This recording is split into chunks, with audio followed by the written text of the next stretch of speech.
Hey guys, Ramsey here. Welcome to another video. Today we have a this year in perfume. We are all the way to the year 2020. So I am focused on a couple things. Number one, getting through this damn series because it is a task I've set in front of myself. If you are not familiar with the rules to the series, basically fragrances that are included in this make up either full bottles in my collection or usually I've done a full review. So there is a review on Channel Ram. You can go watch if it's off of a sample or something like that. So you can go check out my thoughts, and then they show up in the ranking. So for 2020, which is the year we're catching up to the future, we're all the way to the year 2020, there are 40 fragrances. So this is a top 40. It's been a lot of work pulling all these out, ranking these, but we're getting close to modern times. So the series is coming to a close, which I'm kind of happy about because these take a lot of time. But on the other hand, I'm kind of sad because I've really enjoyed doing these videos. So I'm focused on trying to finish the series for you guys, number one. Number two, I am focused on wearing my Areej Dores. I cannot wear anything else.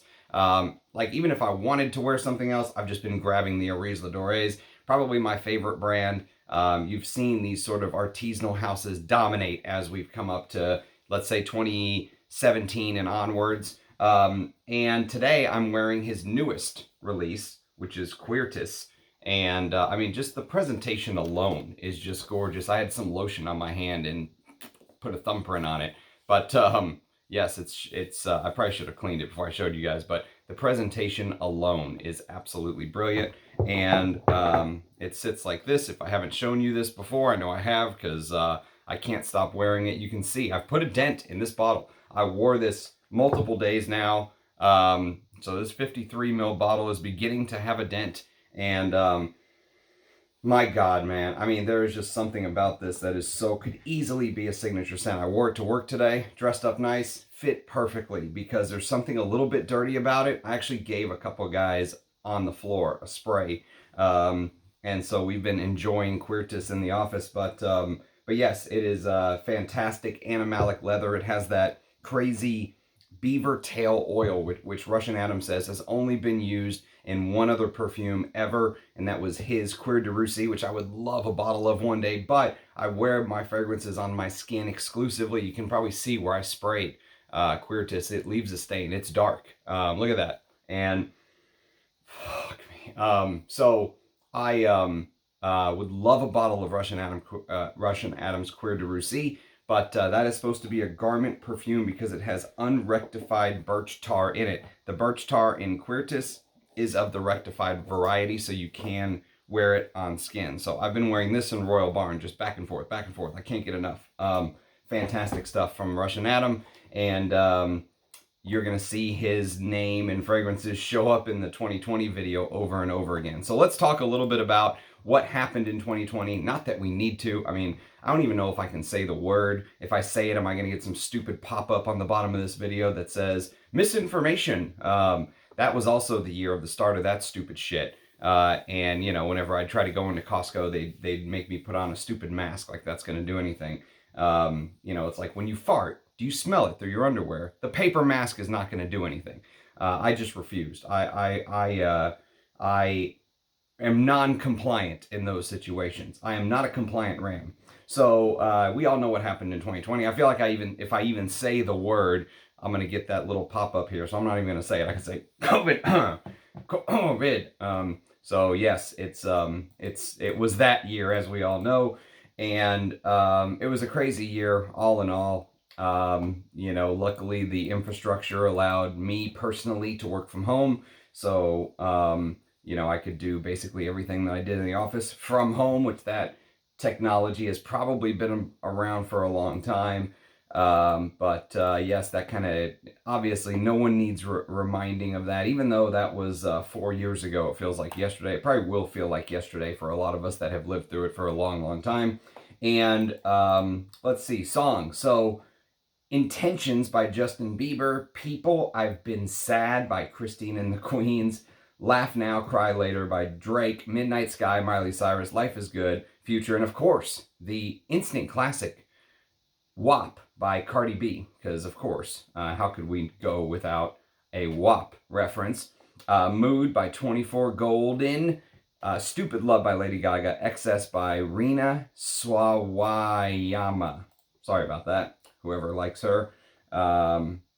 Yo Pero Sola by Bad Bunny. Anyways, you get the idea. If there are other songs from 2020 you want to give a shout out to, leave it in the comments. And some popular movies. We had a bunch of movies I've never heard of. Trouble Don't Always Last. One of the good ones, The Nest, 365 Days, A Beautiful Thing, The Orange Years, the Nickelodeon story, Danny's Game, The Paramedic, Shirley, Alone, Girl. I haven't heard of any of these. A Perfect Enemy, Run, Unhinged, The Devil All the Time, Don't Tell a Soul, The Postcard Killings, Inheritance, The Sleepover, The Fuck It List, One Night in San Diego, Shiva Baby, An American Pickle, I Care a Lot, and Palm Springs. No clue. Greyhound, Greenland, Extraction, Tenet, The Hunt, Boss Level, and The Old Guard. Again, nothing. Not a single even inkling. That's how completely irrelevant Hollywood has basically become to me. But if there is one good movie from 2020 that you think I should watch, leave it in the comments. Okay, so let's get started. We did Scent of the Day. This is going to be a long video. Again, before I get started on the actual countdown, though, a quick reminder to those of you who stumbled in here and have never seen this before. This is just my opinion as of today, as of the day I'm doing it. So Monday, March 25th of 2024. Ask me tomorrow. This is bound to change, okay? So this is just my opinion. Rankings change. Your feelings about fragrance evolve and change as time goes on. So if your favorite fragrance is Angel's Share at the very bottom of the list, don't be offended. If you love Angel's Share, wear Angel's Share. I'm not going to stop you from wearing it. Don't allow me to stop you from wearing it is where I'm going with that. But yes, so I'm not saying number 1 is better than number 40. I'm just saying I prefer it. Actually, I think I prefer anything over Angel's Share. But before we do that, let's do honorary mentions. So some fragrances from 2020, which I have decants of, that will get talks on the channel here very soon. We've got Amouage Interlude 53, the first of the exceptional Extrays, came out in 2020. Astrophil and Stella, which is a brand, I reviewed one of their fragrances on the channel and then no more, because they really kind of let me down. It was called Petty Shetty. And I was just like, it was not good. And so they have some fragrances: Amber Leavable, Into the Oud, Love is Lost, and Mellow Yellow, and Moonage Daydream.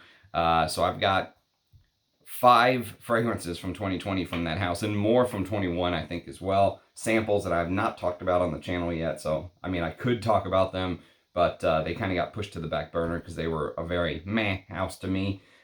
We've got Atelier Dore's Lune Feline Extract, came out in 2020. I've got a sample of that floating around. Bagway's Lita, Chapel Factory Holy Stick, Dusita's Moonlight in Chiang Mai, which is a hell of a name, by the way. Eldo's Exit the King, Fragrance Du Bois New York Intense, which smelled just, to me, there is a Fragrance Du Bois live stream on the channel. If you want to laugh, go check that out, but it just reminded me so much of Amouage Jubilation 25.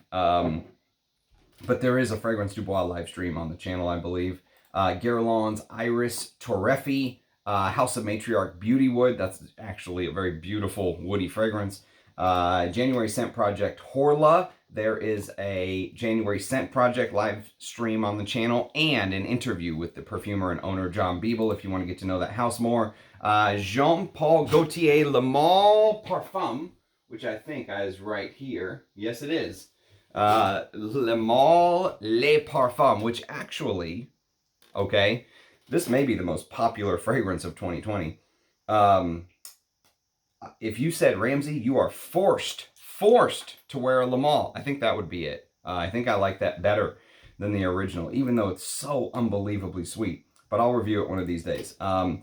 Mar Olfactifs Crystal Moon and Orris Forest. I've got a whole sample set from them, but those are both from 2020. Mancera's Saharian Wind, which I guess is better than Creed's Royal Wind, but you get the idea. That's from 2020. Meleg's number 57 Canadian Gentleman, which there's a Meleg live stream on the channel too, which I may have talked about that on there. And also Meleg's Mushin Japanese Incense. Meleg's kind of one of those second tier artisanal houses. I kind of lump Meleg in with Prin.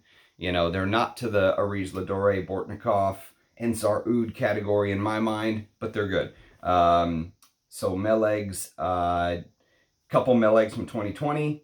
Olympic Orchids Night Flyer came out in 2020, which is basically the perfumer released bat for the house Zoologist in 2015. Zoologist decided to reformulate that fragrance with Prin Homa, no other than Prin Homa. And so she wanted to take her formula and release it under her own brand name, and she did, under Olympic Orchids Night Flyer. And I've got a sample of that floating around. Parfum de Marly Pegasus Exclusive, which I reviewed Layton Exclusive on the channel. I actually liked it better than the original Layton, but we'll see about Pegasus. Prin's Arsalan somewhere, and also Saring Karn, those two. He needs to do a better job on his names. Roja's Burlington 1819, one of the few Rojas I have not discussed yet on the channel. I'm just waiting for the weather to improve, which it is very quickly doing here in Texas. Sense of Wood, Oud in Acacia. There's a Sense of Wood live stream if you want to learn more about that brand. Sultan Pasha's Cheval d'Adabi, who there's a live stream with Sultan Pasha, the man himself. Tower's Talo Blue, which is a blue fragrance by Andy Tower. I'm actually excited to try that when the weather gets warmer. Xerjoff's Golden Green and Luxor. There's a Xerjoff live stream on the channel if you want to check those out. Zoologist Bat from 2020, Dodo from 2020, Koala, Musk Deer, Rhinoceros from 2020, which there's a rhinoceros comparison video on the channel, I think, and Sloth. And most of the other ones were talked about in the Zoologist live stream. There's a couple of them, actually. So if you want to go back in time through my live streams and check those out, they're all still up on the channel. Okay, so top 40.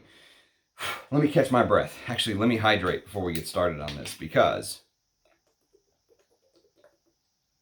I already gave away the worst fragrance from 2020 in my collection. Maybe one of the worst fragrances in my collection. I can't stand this stuff. It's so unbelievably sweet. It is called Angel's Share. So let me get some blotters, actually, just because I want to torture myself.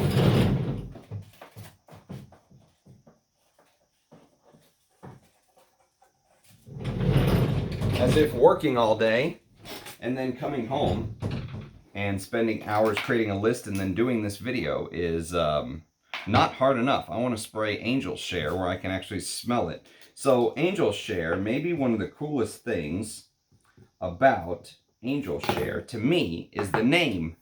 So Angel's Share, one spray, God, no more than one.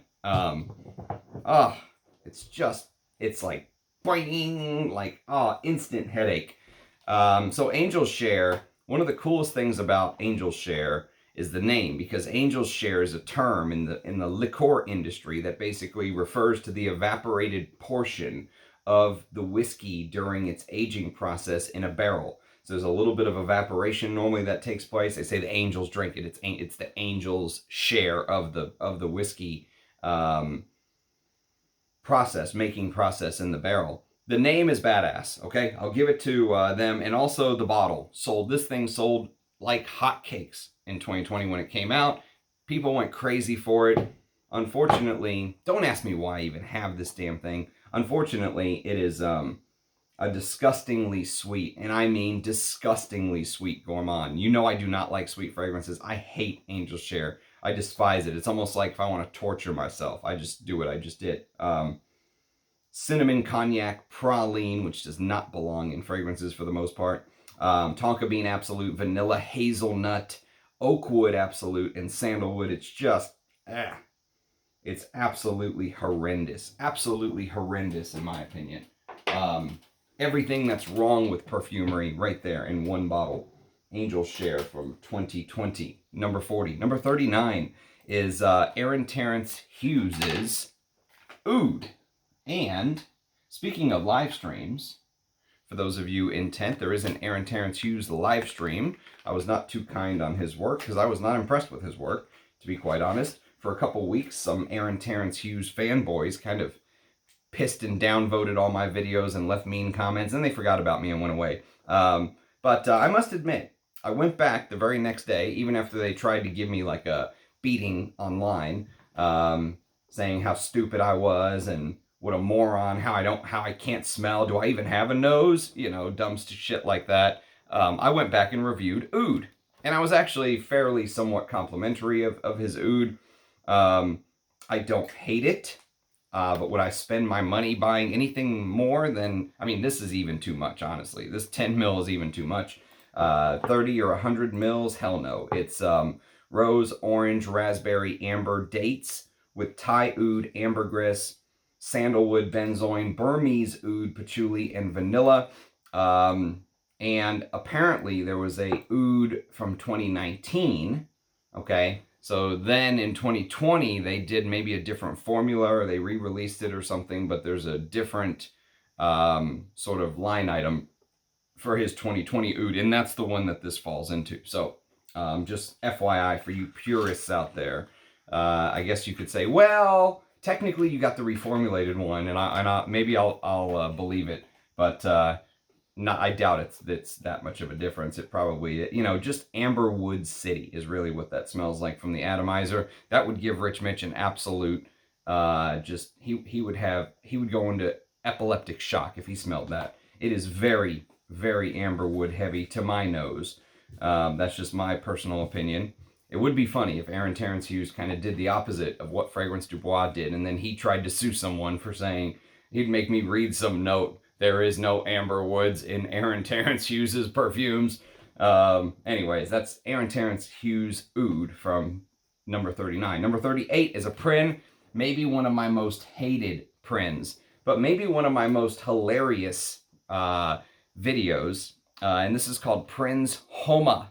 And Homa is, man, I described it as so I dated this girl a long time ago, okay, who had Dachshunds, the wiener dogs, okay? And one of them was very old, very old. And it actually would follow the other dogs around, and whenever the other dog, you know, would poop, it would eat it. Well, actually it would wait until the other dog pooped, and once it hardened, it would then go back and eat it. It preferred the poop hard instead of straight from the dog's ass, right? But the dog was old, like 16 years old, right? So it had, you know, rotting teeth, and its breath just smelled like ass all the time. And mix that with poop, that is the opening of Homa. It is absolutely horrendous to me. Homa is one of the worst smelling fragrances I've ever smelled. And I've made this joke before with Prin, but it's true. I feel like sometimes he just puts out these disgustingly animalic fragrances for shock value, and people smell it, and they're like, oh, yes, masterpiece. Oh, it's brilliant work, Mr. Prin. Fantastic, you know, just because they think it just smells like shit, or they think it smells animalic, which means it must be amazing. And I don't prescribe to that. Even though I love animalic fragrances, I want there to be a story. I want there to be more than just animalic shock value. And the fragrances where my favorite Prin fragrances, so for example, if you go back with my older, I think Prin's best year was 2017. Go watch my This Year in Perfume 2017. You'll see some of his best fragrances to me, like Mora, Mogao, stuff like that. Homa is not my thing. That's why it's at number 38. Number 37 is a Philipp Plein fragrance. Maybe one of the most hilarious advertisements of all time, though. Philipp Plein, No Limits. And you can see the black $1 trillion credit card limit. Cha-ching! And it's funny because the advertisement, if you want to laugh, just go check out Philipp Plein No Limits advertisement from 2020. It's like a guy jumping out of a chopper, falling into like an Aston Martin with some half-naked chick already in the passenger seat, popping his collar. He's got Plein on his sort of like patch on his shirt, you know, G6 private jets flying by, guys parachuting out of the jet, right? Explosions in the background. That's the advertisement. And I was like, oh my God, what is this going to be? And you know what's crazy is it's an Alberto Morillas, and this is a couple years after Alberto Morillas put out Gucci Guilty Absolute. Okay? So basically what Philipp Plein No Limit smells like to me is it smells like if you took Gucci Guilty Absolute, added this very strange sort of aquatic, weird camphorous aquatic thing in the top, which makes no sense, and mix it with sort of a vintage Guerlain's Lidge. Now the problem is, Lidge is one of my favorite fragrances of all time, okay? So, you know, if I was going to wear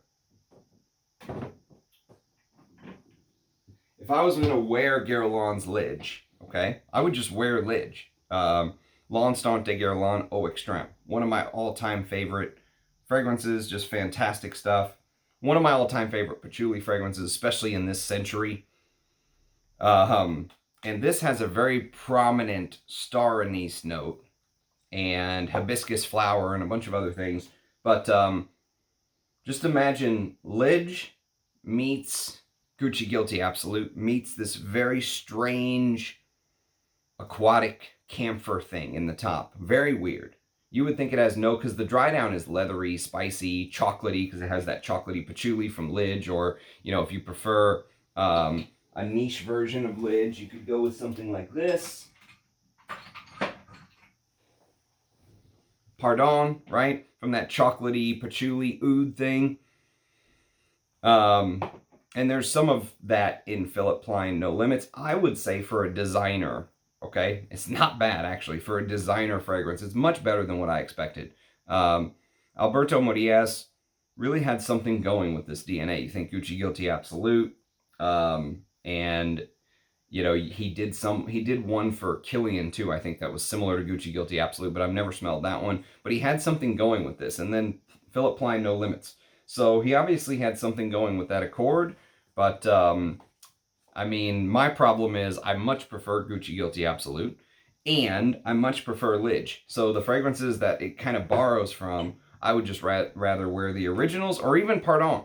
You know, I'd rather even wear Pardon by Nasomato. So that's the issue that it has. Is it a good designer? Yes, but I think I've kind of graduated past men jumping out of helicopters, landing in, well, I guess you never technically graduate from that, do you? But I have in my fragrance journey anyway. So Philipp Plein No Limits at number 37. Number 36 is a Penhaligon's, and it is Halfeti Cedar. I must admit, I got this for a very, very generous price, almost like the guy just threw it in, you know. So I was like, yeah, whatever, I'll take it. But it is not great, I must admit. It's not bad, but it's not great. I would like to kind of have the regular Halfeti and the Halfeti leather to compare. But the cedar, it's not bad. It's got a interesting sort of boozy note. There's a rum note in the top with cardamom, peach, and saffron. Very Middle Eastern in style. This is part of Penhaligon's sort of, I think they call it the Trade Roots collection, if I'm not mistaken. Yeah, Trade Roots. So you get dried fruits. You get this Middle Eastern vibe. But Penhaligon's is obviously a British brand. Everyone tries to do the Middle Eastern thing. Very few succeed in doing it very well. This isn't terrible, but it's a style that's tried to be done by many, many, many houses nowadays. So after the dried fruits, there comes some interesting notes. You obviously get the Virginia cedar and Atlas cedar, so multiple types of cedar in here. You know, it dries down to a woody pencil shaving thing with patchouli, but there is a very interesting mineral note in here as well. So, mineral notes and immortelle. So it's not completely boring, it's just that saffron, boozy, Middle Eastern style I think has been done a lot over the years. Christian Provenzano is the perfumer. It seems like he puts out like 300 fragrances a year, and they all kind of smell like this. I think he's an okay perfumer when he puts his mind to it. But I think the market likes him to do stuff like this because this is what sells. So the brands want him to do stuff like this, you know. And I don't necessarily hate this. I know I'm being hard on it, but from memory, what someone told me is this is the better of the Halfeti line. But I would like to have samples of the Halfeti original and the leather just to compare. But one of the only, if not the only Penhaligons in my collection. I may have one more Duchamp sent me, but that's it. So, okay, next on the list is an Amouage. The first Amouage, and maybe one of the lowest Amouages has ever been on any of these videos, if you see the path that the house is going. So 2020 was really the year for me. Amouage crashed into the side of the mountain. Just think Big Lebowski. Nothing is fucked. The plane has crashed into the mountain. This is the year Amouage did that for me. And so at number 35, we have Meander. Now, I only had a sample of this. There is a video on the channel. If you go to my Amouage playlist, you'll find it. Or if you just search Amouage Meander, my video will probably come up. Very creamy, woody, powdery, carroty, iris thing. Very, very soft. Very non-Amouage to me. This was not an Amouage to me. I was very disappointed with this. It was just, you know, even though it had frankincense and frankincense resin, didn't wear like an Amouage. It didn't feel like an Amouage. It just, you know, if you would have put this under my nose and made me guess what house this is, I never in a million years before Amouage switching to turning into what they turned into under the Fishman, never in a million years would have guessed this is an Amouage. However, the perfumer is Mackenzie Riley. I hear she's a young woman who is kind of up and coming, and our next fragrance is actually also a Amouage, and it is also a Mackenzie Riley, and I like it better than Meander. It's one very few people talk about. It's in the women's collection, but it's marketed unisex. They started doing that thing where even though they have the women's and the men's bottles, both are just now marketed unisex for whatever reason. So I liked it when they had women's and men's versions. Yeah, that's just my opinion. But so this one's called Ashore, Ashore, Amouage Ashore, and this is the one where I really feel like Mackenzie Riley showed a little bit of her stuff. I was very impressed with this creamy floral. There was a beautiful jasmine sambac absolute in here, a solar note, rose absolute, but what I really liked was the spicy cardamom up top mixed with the frankincense absolute in the base. So it was almost like this creamy floral with little wisps of incense kind of floating through the floral heart. There was ambergris in the base, which smelled very high quality. Imagery from the sort of video I saw of her talking and background stuff playing was like of a beach. And there's a whole, you can go check it out on Amouage's website. But don't think this is a aquatic or anything like that. It's not. You know, it just is more, I think, the imagery of the sun reflecting because of that solar note, that brightness. The bottle's white. But I really like that. That was one. Meander was a big disappointment. Ashore was a big surprise, actually. I liked Ashore. If you said, Ramsey, pick one, I would definitely pick Ashore. Even though it's only one notch higher, I think it's head and shoulders above what Meander is. I think it's her better perfume with Amouage. So I think she's an up-and-comer, though. We'll see what she turns into. But as the years go by, if the Fishman uses her again and again. But Ashore at number 34. Number 33 is a kind gift from Rachel. Rachel very kindly sent me a bottle of this. This is from my only bottle now, and I didn't buy it, but it's from the Scents of Wood, and this is called Plum and Cognac. So this is a huge hype beast at the time. I remember this, I think this won Fragrance of IFF Fragrance of the Year or something. I can't remember. Or Fragrance Foundation Fragrance of the Year. I don't remember. But Plum and Cognac was a huge hype beast on YouTube in 2020. And it is exactly what it says. It's sweet, it's spicy, it is plum, it is cognac. It will remind you of that tobacco vanille DNA. You cannot get away from it. You know, and this was something that, so this came out in 2020. 2021, Amouage did Boundless. You can go check out my Boundless review. And, you know, you could see there was a little bit of a watching and copying what was going on in the niche world. These houses do that. I mean, there's no getting around it. And I like this, but I don't love it. That's the thing. I don't love it. And with the way it was hyped, you would have thought this is the greatest fragrance ever created at the time. And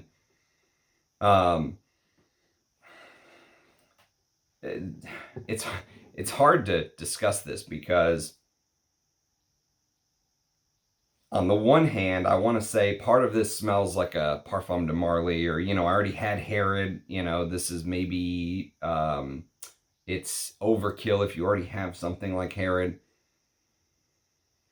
But on the other hand, I like the fact that there is this DNA that kind of runs through this line. Like I said, there's a Sense of Wood live stream on the channel if you want to check it out. But they claim that some of these notes in here, which I forget which ones it was. I'd have to look it up, but maybe it's the woody notes, maybe it's the liqueur notes are actually sort of fermented in a barrel of some sort, and maybe that, like I was saying with Angel's Share earlier, maybe actually being in the oak barrel or whatever it is actually gives this particular DNA across the line. I can't remember the story. If anyone remembers the story, just leave it in the comments. But if you've smelled multiple sort of Sense of Wood, you'll get this similarity between it. There was an oud I actually liked better than this. It was oud. I forget. I've got a Discovery Atomizer. I'll review both of these on the channel one of these days. But I think what I like about this, the part that I like about it, is I like the way that the sort of rum absolute blends with the osmanthus, which can sometimes give off this balloon-like, suede-like, sort of nectarine peach feeling, right? Very carpet, like suede, but imagine like the feeling of a carpet, but imagine like you're running your hand over suede, and plum. And those three notes, along with the vetiver in the base, the Immortelle Absolute, which usually gives this scratchy, dry, have you ever touched a plant that's so dry when you touch it, everything just kind of falls apart? All the leaves, all the flowers that withered up, you just touch it and the plant just shrivels, like it almost poofs. It just poof and shrivels. That's kind of what Immortelle sometimes feels like to me. And it sits on a bed of Peru Balsam and Cistus Absolute. And so I love labdanum, I love Cistus labdanum, but that's the good. The bad is that there's just something too sweet, too gourmand, too reminiscent of that Tobacco Vanille DNA, of that Herod Tobacco Vanille, and then Boundless continued that trend with the very next year. So I feel like they were taking the easy way out. Like they knew enough people would just see the name and what it was standing for, and they just, they could have made this so much better if some of the sweetness was backed out. But it's good. It's not bad. I think it's great for like a certain event. Like if that's like your Thanksgiving Day scent or, something along those lines, I think it would work well. But I don't think you need a whole bottle for that. A decant would do. So that's Plum and Cognac at number 33. Number 32 is a Jovoy, and maybe one of the most interesting sort of rhubarb scents, a very fresh rhubarb. This was also very kindly sent to me by one of you who I think wants to remain nameless, but this is called 21 Conduit St, and I got a whole bunch of Jovoy samples. Thanks to my good friend Nick across the pond. I did an unboxing just a couple videos back. You can go check it out. 21 Conduit St is an interesting green, citrusy, spicy rhubarb scent, and rhubarb adds an interesting fruitiness to the fragrance. So it's fruity rhubarb, almost like like there's ropey, thick texture to the rhubarb, right? With grapefruit, bergamot, lavender, which is traditional, and then there's an interesting amaretto note. So if you know amaretto, obviously the liqueur, it adds a little bit of liqueur elements to it, adds a little bit of sweetness, but it's offset by things like fir balsam, so there's little green touches. The grapefruit is very tart and sour, so it's an unsweet grapefruit. The rhubarb maybe adds a little bit of sweetness, but it's mixed with ambroxan and tonka and woody notes. So it is very modern, very fresh, very modern. This is a great fragrance for the summer. Some people compare it to Burlington 1819 by Rozier, which I said I would review on the channel still, and I will. I have a decant somewhere. I just have to find it. And I can kind of see that. I think I like maybe the Roja a little bit better, but value for money on these Jovoys, I've said it before, I'll say it again, is through the roof. You know, this is at least half the price of the Roja, if I'm not mistaken, at retail. And then at discounters, it's probably an even better deal. So I'm a fan. 21 Conduit Street is the address of the Jovoy's London store, by the way. A lot of houses do that with their main store. I talked about it with 34 Saint Germain with Diptyque, and Hermes has done something similar. So yes, a good one. If you're looking for a summer scent here this spring, this summer, 21 Conduit Street, especially if you're a rhubarb lover, definitely one to potentially look up. That tartness from the rhubarb almost gives it like this red berry-like feel mixed with the tartness of the grapefruit. It's extra sour, so it doesn't have a sweet opening. Even though the amaretto adds a little bit of sweetness, it doesn't have a sweet opening. Okay, next on the list we have number 31, and this is a sample decant video I did within the last couple months, maybe 3 months ago now, if memory serves.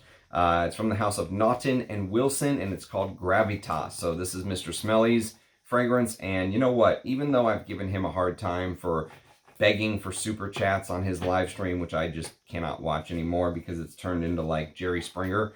I just can't watch it. I just cannot.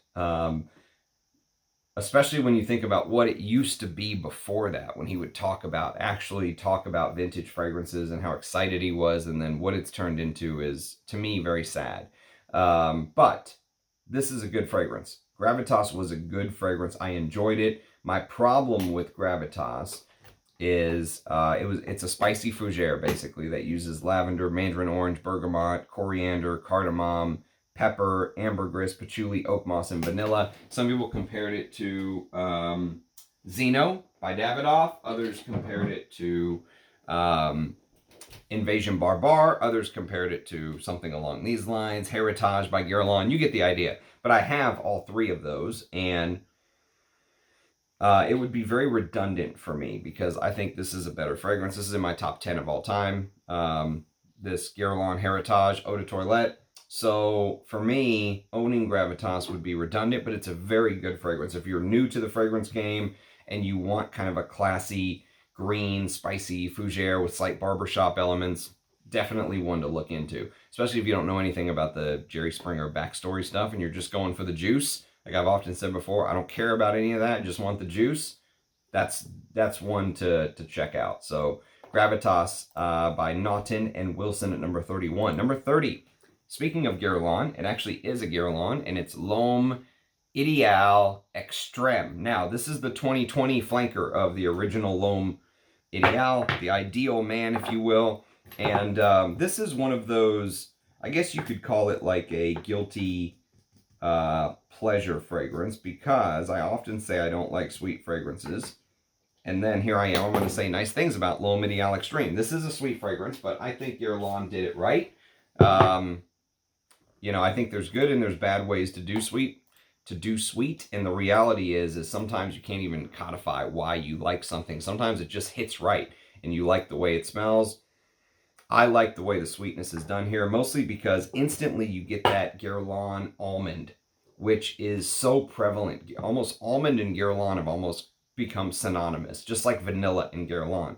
You get that vanillic almond with heliotrope, which adds that sort of pudgy, like spongy, like Play-Doh. Play-Doh is a good word for it. It adds this Play-Doh malleable feel, you know, like you can take it and put it into different shapes. And cinnamon and plum. Plum is a note that I think it has to be done a certain way for me to really enjoy it. I'm not like, oh, anything with plum I absolutely love, but the plum here is very well done, and it dries down to a leathery tobacco, and that's the thing I really like for a designer. Like if you came to me and said, Ramsey, I am a first-time fragrance user. I'm thinking about buying either Dior Sauvage or Versace Eros or, you know, something along those lines. Which designer house should I buy with a designer line? I would tell you Guerlain's L'Homme Ideal. I don't think you can go wrong with any of them. The EDT is probably the most designer-like. I like the EDP, and I like the Extrême. I think the Extrême is actually my favorite, even though it's sweet. And it is. It's designer sweet because it's a designer line. Something about the way that almondy, it just feels classier to me. It doesn't feel, many sweet fragrances I don't like because they feel juvenile. There's something about L'Homme Ideal Extreme that just does not feel juvenile to me. I really like that. I need to get on reviewing more Guerlains. It's just so many fragrances in so little time. Okay, next on the list we have number 29. Back to the House of Amouage, back to a sample, and probably the better of the whatever it's. Oh gosh, what did they call this line? They called it the Odyssey collection. Probably one of the best of the Odyssey collections in my opinion. This and Crimson Rocks were my two favorites from the collection, and this is called Enclave. So Enclave, I have a review on the channel. You can check it out. Go to my Amouage playlist. You'll see it. This is a very spicy, fresh, mint, spearmint type fragrance in the opening by Julian Rascanet. There's tons of amber woods in the base. Amber Extreme, Saffiano, which is basically, if you're familiar with Saffiano leather, it's a strategy that they use to make the leather look, it's an expensive strategy actually, but they sort of make the leather look like it has lines in it. Let me see if I can just pull it up really quick. Yeah, Saffiano leather. So it's a very famous sort of leather texture. You'll see it in like Prada's leather, Hermes leather. These high-end leathers use this Saffiano strategy, and it's like a cross-hatching texture. So instead of, if you just take regular full-grain leather, right, there are imperfections. Like for example,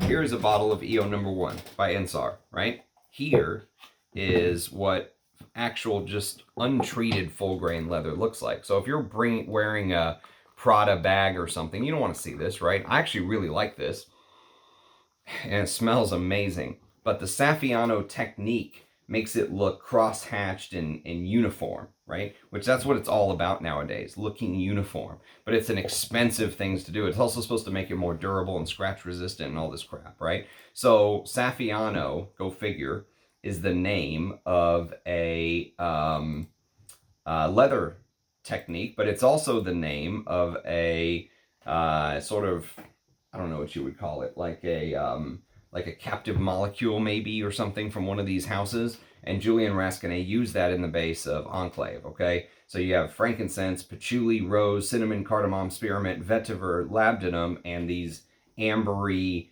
leathery captive molecules that just go on and on and on and on. But I grew to like it. I grew to like it. I don't hate it.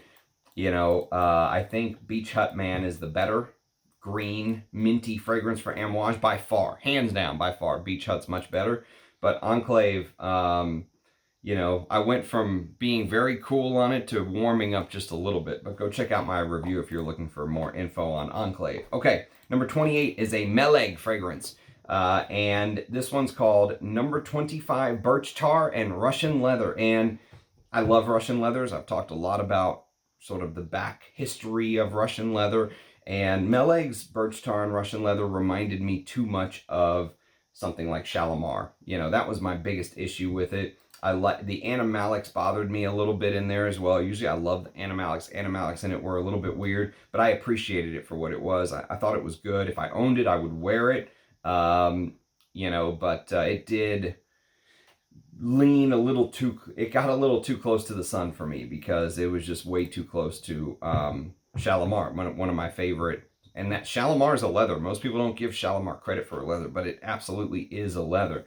Although it's my favorite vanilla. It's really a big vanilla with leathery aspects to it. But yes, so Meleg, number 25, Birch Tar and Russian Leather. Go check out my full review if you want to learn more about that one. Number 27 is a Costume National fragrance. Fragrance I own only one from the house, one full bottle. But off of some decants, you can see I've given them some good wears too. This is called Costume National Homme Parfum.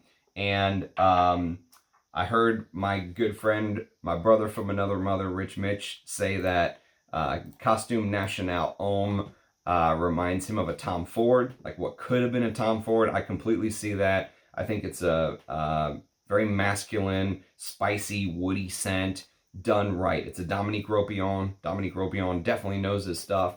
You get lots of cardamom, bergamot, grapefruit, cinnamon, vetiver, patchouli, labdanum, musk, and sandalwood. Very warming, spicy, woody. Just very well done. The House of Costume National, I need to spend more time with and do more reviews, because I do have more from the house that I plan on talking about on the channel soon. But Homme Parfum, very, very good. At number 27. Number 26 is a Thomas DeMonico fragrance, and it was called Raw Gold. Now, this was the Eau de Parfum from 2020.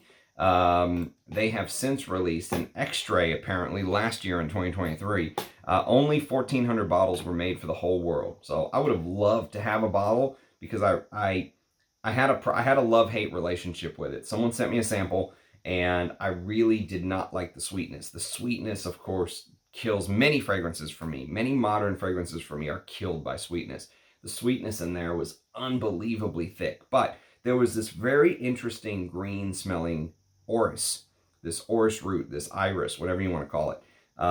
And I liked the little touches, the coffee, the leather, the suede. There was a cigar tobacco note in there. The civet made it slightly animalic. I liked the oak. And most importantly, that lipstick note. And the lipstick note is basically, iris can give off this cosmetic lipstick vibe depending on how it's used. If you've ever smelled Dior Homme Intense, it definitely has that lipsticky vibe in there, that makeup-y vibe, and it's in Thomas DeMonico Raw Gold. And I actually really enjoyed it. If I would have made a bespoke Raw Gold, if they would have just turned down that sweetness substantially, they could have had one of the greatest fragrances of 2020, in my opinion, because everything else on the scent was very well done. Go check out my review if you're interested in learning more. I would like to smell more from the house, but everything they do is exclusive. Like, for example, a couple years ago, they released Eau Coeur, or Eau Coeur, and only 1,600 bottles were made there. So they always do this. That's it. We're doing a limited run, and that's that. For Raw Gold Extrême, I don't know if there was a limited amount of bottles there or what, but I would like to try the Extrême one day. We'll see. We'll see if I can get my nose on more from the house as time goes on. But Raw Gold at number 26. Number 25 is a Marc-Antoine Bauer fragrance. Marc-Antoine Bauer. And this is B683 Extrême. So this is the Extrême. I think I might have a sample of the EDP somewhere, but this one has grown on me. The first time I sprayed it, I was like, I don't know about this. It does have some big Middle Eastern vibes, I'll tell you that. And I know you shouldn't spray Extrêmes on a car, but I'm not wearing this today because I'm going to the gym after this. So B683 Extrême gets compared to like a Middle Eastern apple pie is what I once heard someone say, and it's because of that green apple note. There are some green or just apple notes in perfumery for Middle Eastern fragrances. Think of Frederic Mall's Promise, right? There's definitely an apple Middle Eastern trend in here. This is ATH Oud with safraline, which is a saffron aroma chemical. A lot of Eldo fragrances have used safraline that I really like Tom of Finland, and Rien uses safraline, but it's mixed with cumin, violet leaf, Indonesian patchouli, Australian sandalwood, and vanilla. Quinton Biche is the perfumer, so it's a Biche mode.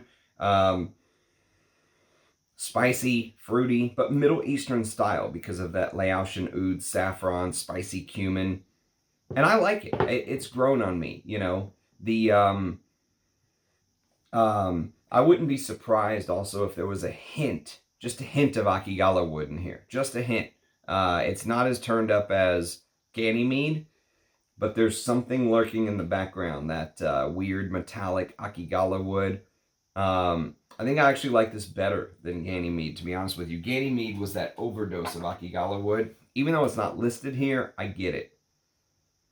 And I wouldn't be surprised either, because I think Quinton Biche really, and especially in 2020, he was starting to associate himself with that note, almost like a calling card. So B6A3 Extrême. You'll be hearing more about that one on the channel. Okay, Francesca Bianchi Tiger at number 24. It was off of a decant. It's somewhere, God knows where.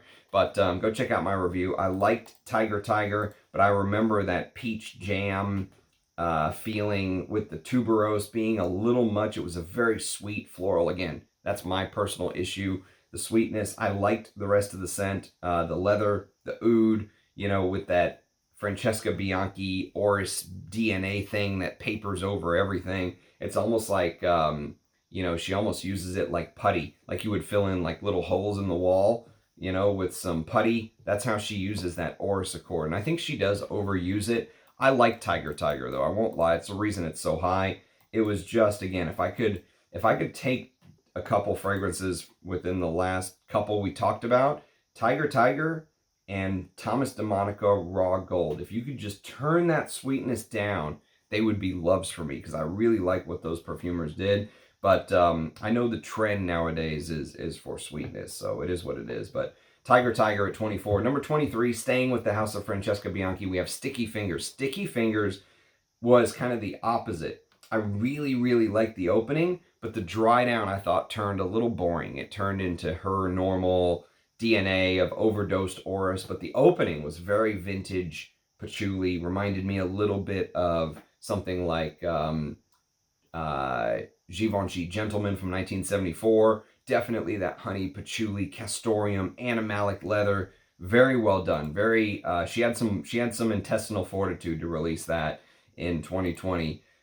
Sticky Fingers, I like, even though it's only one notch above Tiger. Very similar situation to what I was saying with Meander and Ashore. I like it way more than Tiger. Even though it's just one spot higher, I'd take Sticky Fingers any day.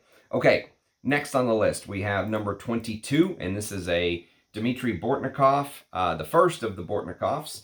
And so we're about to get to the artisanal houses. Get ready, buckle up. So we have Sayat Nova. So Sayat Nova, I've got a review off of a separate sample that I got. So this is a thicker sample, bigger sample. And I mean, this is, unfortunately, the trend continues. This is a very sweet apricot and narcissus, and Dmitry Bortnikov loves using these off the beaten path florals. So narcissus is not as off the wall. Some of the stuff you see him use with the blue lotuses and the frangipanis, the magnolias, all that good stuff. But here, it's almost like apricot jam or jelly. It's very fruity but sweet, and you know, almost like a custardy jelly thickness. You know, like it's been put in a can and preserved and set aside, like a preservative. That's a good way to put it. It's like an apricot preserve, like a jam, sweet jam, jelly. But I like the rum, the boozy aspect, and I really like the ouds in the base. So there's 3 ouds: Thai oud, Laotian oud, and Bengali oud, and they're real ouds here. So you know, it to me, it far ahead beats, you know, this with the apple and this is much more modern niche. Whereas even though this feels like it's sort of trying to hop on the hype train of sort of you know, like sweet fragrances, it's done in an artisanal house. That's why it beats some of these other ones we've been talking about lately. And if you gave me a bottle of this, I would wear it. I would absolutely wear it. I just wouldn't spend my own money on it. That sweet gourmand style is not something I wouldn't get me to pull the trigger. Let's put it that way. But I enjoyed it. Go check out my review if you're interested in learning more. Okay, next on the list we have number 21, and it is Nuit de Feu. Again, I've got a full review on the channel. I've got 2 of these decants from a friend, very kind decants of Nuit de Feu.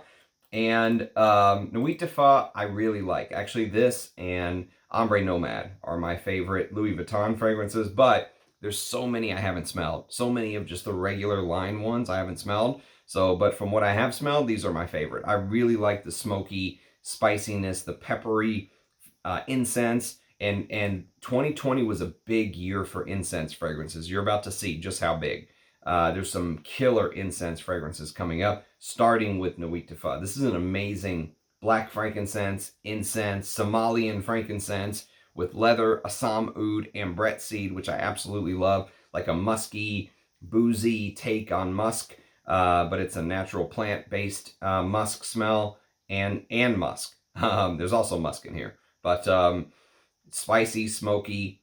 I really like the peppery, incensey quality here. Fantastic stuff. Love wearing these. You know, even though I think these Louis Vuittons are overpriced by like a price of $5, you know, instead of $400 or whatever the hell it is, you should slash that like 5 times cheaper. Way, way overpriced. But I enjoy wearing them. Like when I wear Ombre Nomad, when I wear Nuit de Feu, I enjoy it. So go check out my review if you want to get my full thoughts on Nuit de Feu from 2020. Okay, number 20. Speaking of incense fragrances, this is a Gucci. And I don't know what's going on with this line. Gucci has a new creative director from the end of last year when Alessandro Michel stepped down. And so I don't know what's happening. Some of these I heard are already being discontinued from this Alchemist Gardens line. This one's called A Midnight Stroll. I actually really like the bottles. Beautiful packaging, beautiful bottles. And A Midnight Stroll is literally a woody, smoky, high-class frankincense. Okay, so if you like church frankincense, church incenses, A Midnight Stroll is very well done. It is Cade Juniper Woods. Sprayer's fantastic. Cypress, which usually adds that green medicinal vibe, and frankincense. And so, yeah, right off the bat, it almost starts off like a peppery Vicks vapor rub, okay? Like a Vicks vapor rub and cold church incense. I really like that. But I'm an incense sucker. I mean, incense is one of my favorite notes, so it's an easy sell for me. So don't take my word. Try it yourself, but that's really good. I'm a fan. If you're an incense lover, I think you would really enjoy that. So A Midnight Stroll comes in at number 20. Number 19 is, again, off of a sample. I've got a review on the channel from the house of Agar Aura, and this is called Agar Parisian. Now, so Agar Parisian is basically a fragrance that, according to Agar Aura, it's sold out, by the way. You can't buy it anymore just off of the website. You'd have to find it secondhand.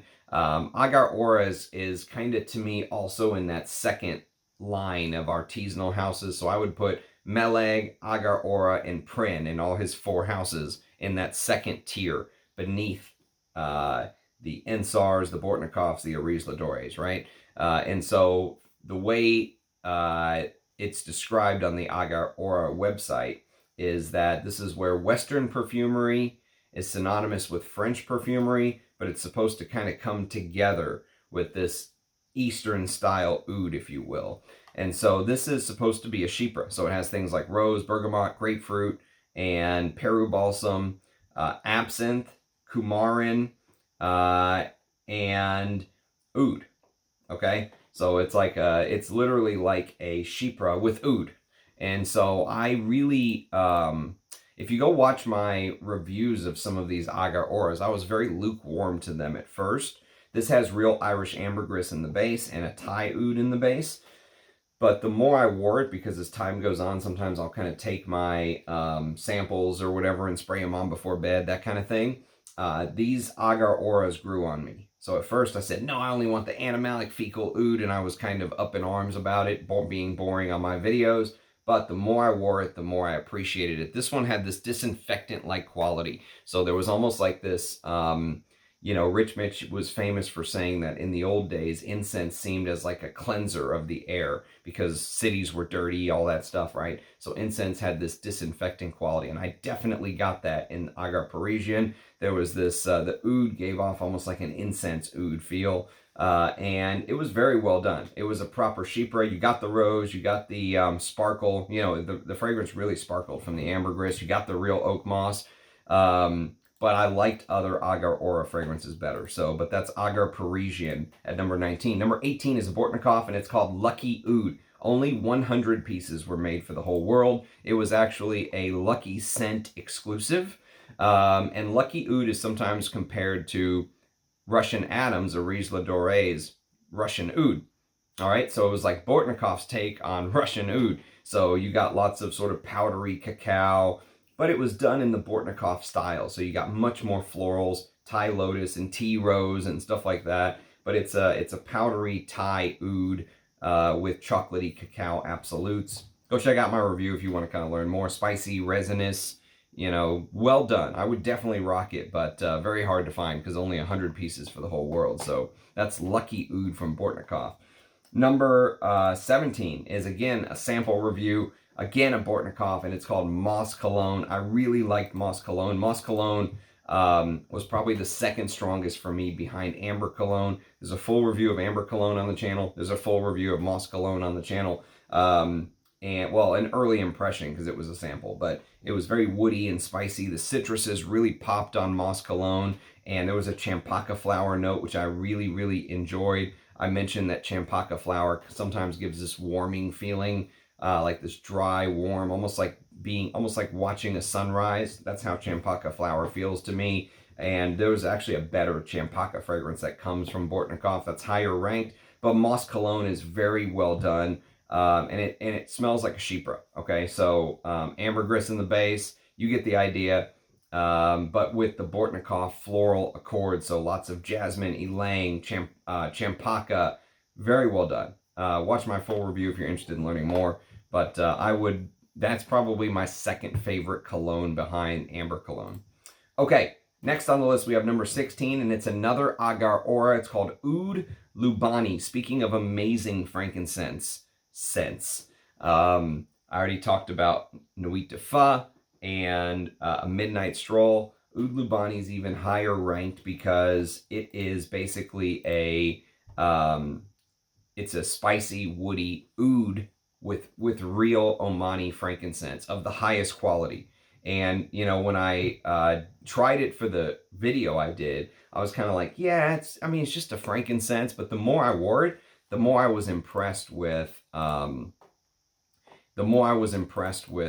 it did. Yes, it's simple. It's Burmese oud, Malayan oud, and Omani frankincense, but it does what it does so beautifully well. I would love a bottle. Impossible to find. Extremely expensive, too. So, Oud Lubani at number 16. Number 15 is a Centauri Perfumes, and it's actually also extremely hard to find. Only 97 pieces were made. I know Peter Carter was saying something about having to keep back 3 pieces when you make them. So I think he made 100, but only 97 went out.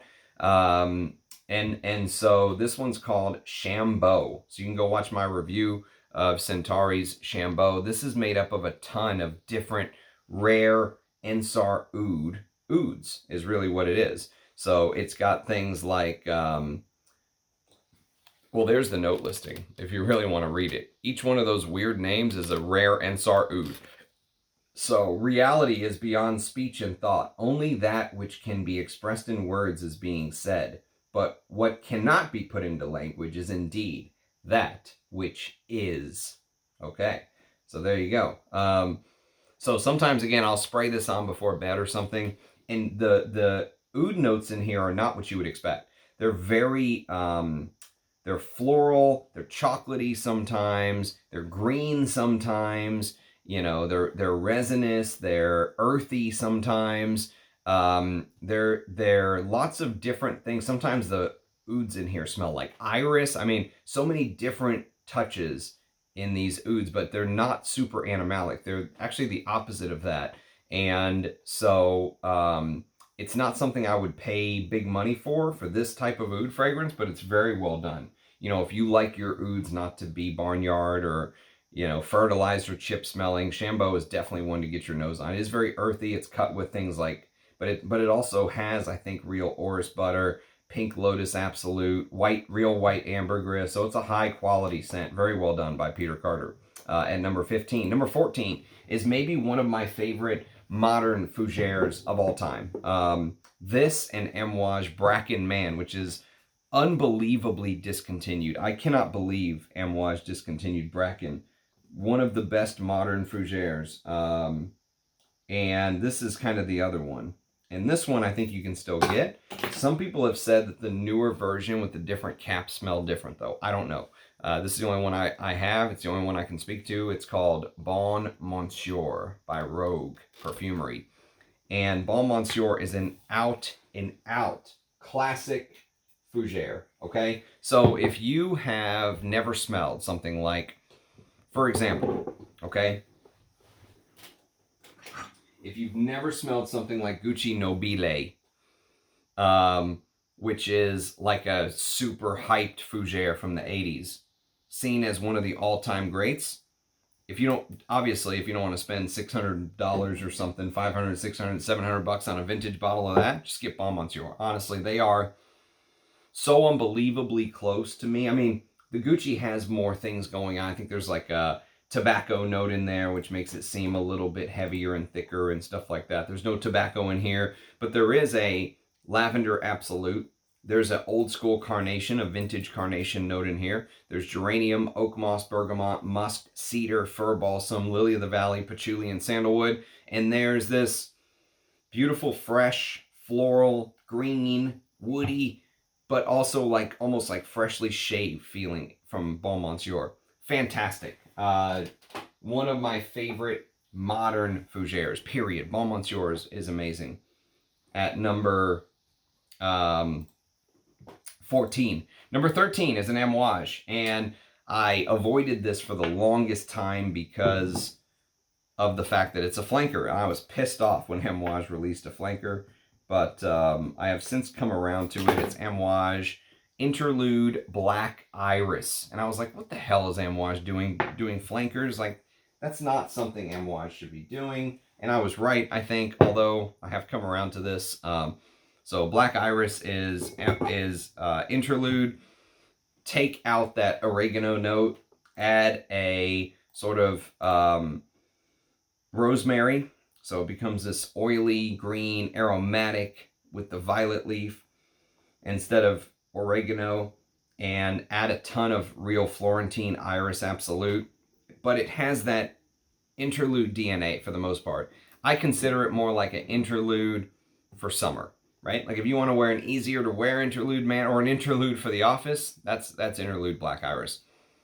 It still has the smoky, spicy myrrh, still smells like you're in an opium tent, like I said before, but this one is a little bit more wearable, which I don't know if you need a more wearable, you know, like I just don't know if it's even necessary. It seems like a cash grab to me is what it seems like.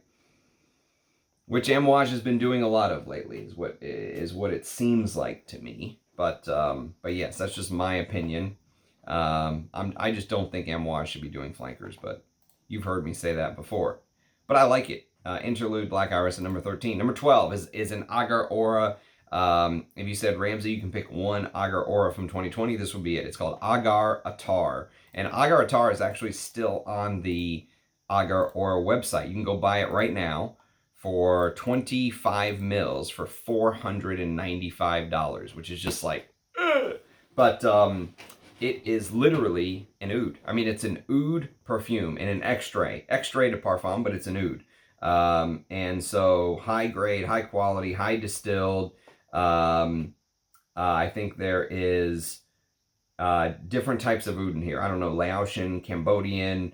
You know, he talks about the sort of blueberry note in this oud, the vanilla note in that one, the cola note in this one. And you know what? They've really come together. As I got to wear it more and more, I really enjoyed it. Really enjoyed Agar Attar. That is, especially as in the video even that I did 18 months ago, or whatever it was, I said, well, I'm not really an oud head, but if I was, I think I would really like this. And as I've continued to wear it, I'm like, man, I would love a bottle of that, but I'm not paying $500 for it. But Agar Attar, very good at number 12. Number 11 is a Les Indemodables. It is Vanille Havane. I've got a review on the channel. Again, this is another one where in my review, I was like, I don't know, you know. But the more I wore it, the more I picked out different facets. And it... the facets I picked out, I enjoy more and more. So sort of cacao note. Didn't seem as sweet as more air got into this decant, or just as if I wore it more, my nose tended to come around to it. The Comorian vanilla felt like a kind of a smoky take on vanilla. The Egyptian jasmine note in here is absolutely beautiful. The tobacco note is, I mean, maybe one of the best tobacco notes in this type of niche perfumery. Antoine Lee did it. It's fantastic work. Very well done. Vanille Havane, one of the best takes on that tobacco vanilla I think there is right now. Number 11. Number 10. Number 10 is a Bortnikov, and it is a Chypre. And it is called Chypre du Nord. So Chypre du Nord. And there's a full review. We had like Bortnikov week a couple months back. There's the note listing if you want to check it out. Chypre du Nord definitely shares some similarities with Muscabib. I will say that. You know, the Chypre du Nord doesn't have the big sort of ylang-ylang note that Muscabib has. This is orange, bergamot, peach, nutmeg, tonka, benzoin, birch tar, oak moss, cedar, and Siberian deer musk. So you do get the real Siberian deer musk. Maybe that's what is giving it that Muscabib feel. Maybe it's a similar take on Siberian deer musk, but this is more built around that Chypre accord. So you're going to get the labdanum / birch tar. You're going to get the bergamot in the top. You're going to get oak moss in the base.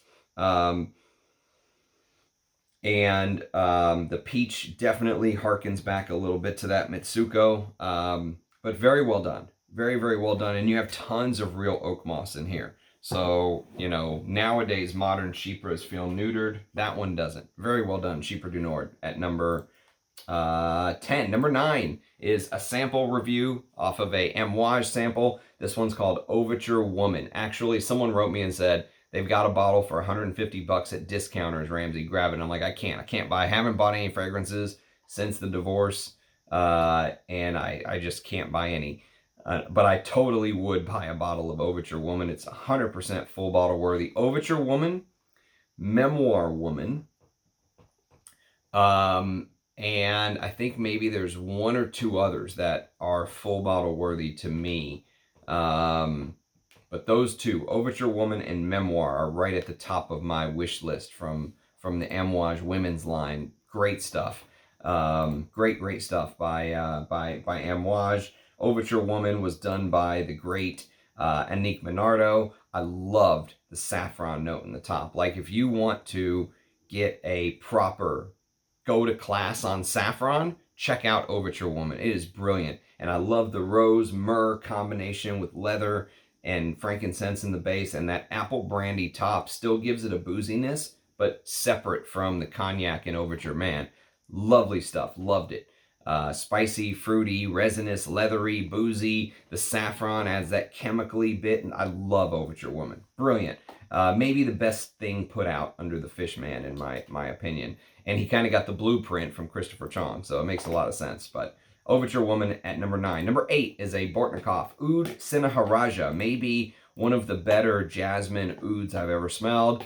You know, I have a jasmine oud by Feel Oud already, so I wouldn't buy a full bottle of this, but I really enjoyed it. Very floral, woody. Of course, it's a Bortnikov, so, you know, everyone thinks, oh, you're going to get this huge oud, right? Oud is the first thing you're going to get because it's in the name, right? Wrong. You get lots of florals in this. So you get frangipani, jasmine sambac, and magnolia. Magnolia can sometimes help take the hard cut of jasmine. It kind of softens it a little bit.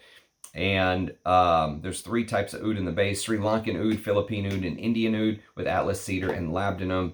But it's done in the Bortnikov style. Beautiful jasmine, heavy frangipani adds that tropical bit, and oud. Brilliantly done. Really liked it. There's a full review on the channel if you want to check it out.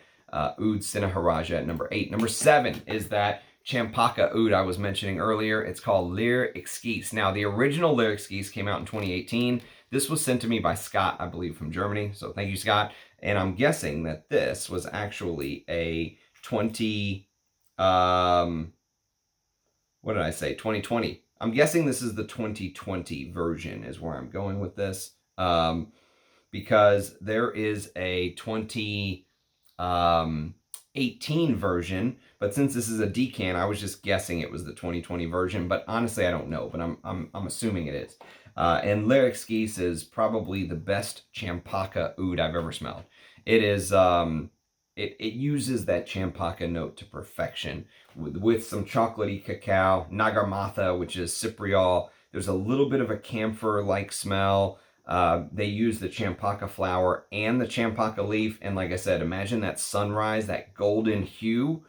That's what it smells like with the spicy woodiness, that patented cardamom.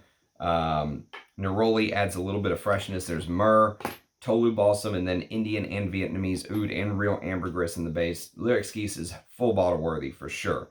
Money was no issue. I would definitely own a bottle of Lyric Skis. Go watch my review if you want to learn more about that one. And, you know, I've talked about Bonaire on the Bonaire. That's a Bortnikov I've got a review on. You'll find it under my Bortnikov playlist. I think Lyric Skis is like a better version of Bonaire. Okay, number 6 is an Areej Dore, and this is, I mean, just the presentation alone. Look at that. Is that not just beautiful? I think it's absolutely almost regal. Looks like a decorated bullet blown up. Absolutely beautiful. Agar de Noir. So I've got a review of Agar de Noir if you want to check it out, but just a oud coffee violet, and that violet comes across as so sort of powdery violet, almost like a Parma violet, if you will, with coffee and saffron. There's green touches from the calamus and spicy cardamom, and I mean, go watch my review if you want the details, but I am glad to have the little bit of juice I have left of Agar de Noir, and I have a little bit of a sample too, so definitely a unique Areej Dore. Not ultra animalic, but the spicy, woody, very unique take on coffee. I think I like Oud Luwak better as far as like a pure coffee scent goes. Here, the coffee really plays second fiddle. Oud Luwak, it's really front and center. But Agar de Noir is fantastic stuff at number 6. Number 5 is a Bortnikov. It is Bortnikov's Oud Maximus 2020. So literally the 2020 version of Oud Maximus. I think there was a 2018 and a 2019 version, but mine is the 2020. I'm very happy with it. Kind of a traditional floral oud rose, if you will. Lots of different types of roses in here. Rose, May rose, Indian rose, Rosatar, Himalayan rose with the Frangipani Magnolia combination and multiple types of oud and civet. Oh, I love Oud Maximus. I've got a full review on the channel. Check it out if you're interested in learning more. But Oud Maximus is a killer. One of my favorite ouds, in my opinion.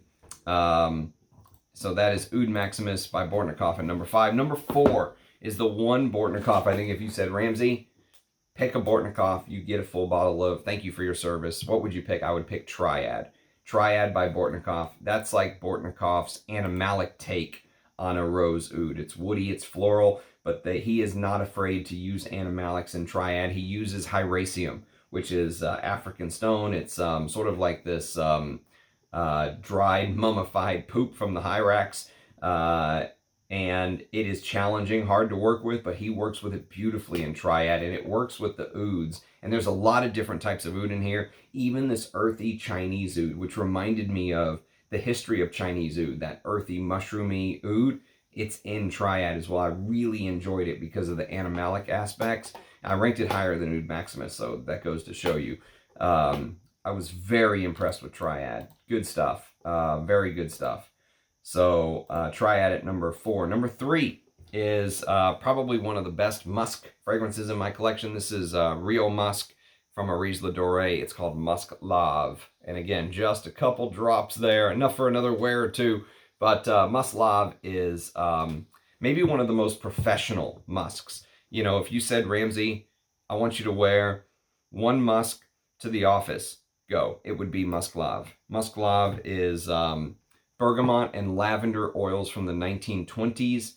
Lavender Absolute from 1915 to 1920. Osmanthus, aged Mysore sandalwood. So again, that smooth, creamy, buttery Mysore sandalwood. And natural wild Siberian deer musk, iris accord, oak moss, and labdanum. So everything in here feels so smooth. The lavender and bergamot almost come across as boozy. It's like a boozy musk, but classy. So classy. Perfect for the office.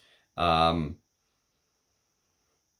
I love it. And there's almost like a weird cola vibe in there too. Great stuff. Musk Lave is, I like my musks much more challenging and animalic, but there's something very special about how just powdery and wearable that is. I definitely wear that to the office, no problem. Okay, number 2 and number 1. Number 2, we've got one of the greatest modern Chanels, period. I've got a full review of this on the channel. You can check it out. I'm very proud of my review. I put a lot of time and effort into it. If you haven't watched it, go check it out. It's called Les Lions.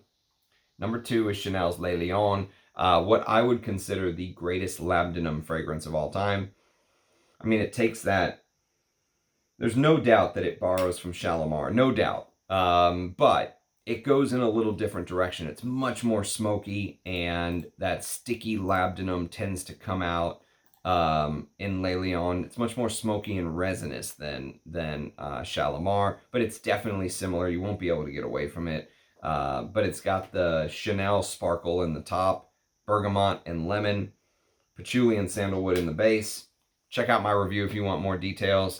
Les Lions de Chanel from 2020. So that leaves number 1.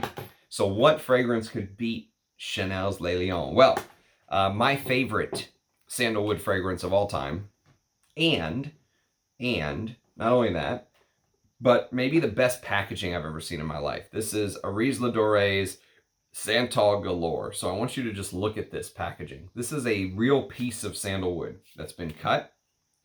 And look at this. Santal Galore. Look at that. I mean, how can you improve on that packaging? I think this is also sandalwood, he said, if memory serves.